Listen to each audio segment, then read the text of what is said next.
好，来乡亲继续来看这个国民法官2023年的元旦要来就路，只要是年满23岁，你的居住地大满4个月，有国民教育的基本学历，而且无互判刑，或者是地大公权，都有机会去互抽到。透过这个制度，老百姓有机会伫法庭上讲出家己的心声，所以济民众是赞成认同这个制度。但是嘛有人认为讲，老百姓无法律的专业的背景，恐惊会错误来判断，会造成着冤屈。我哋要憑住我哋嘅良心，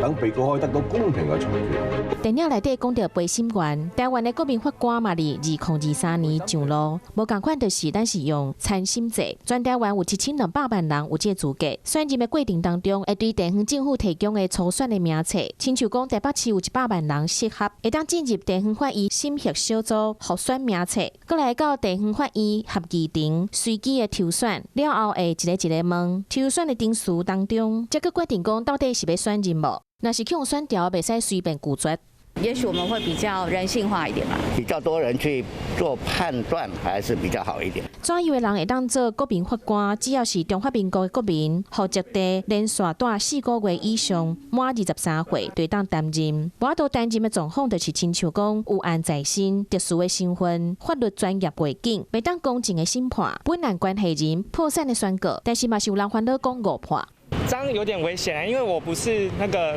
專業的啊，如果我亂判的話，很奇怪。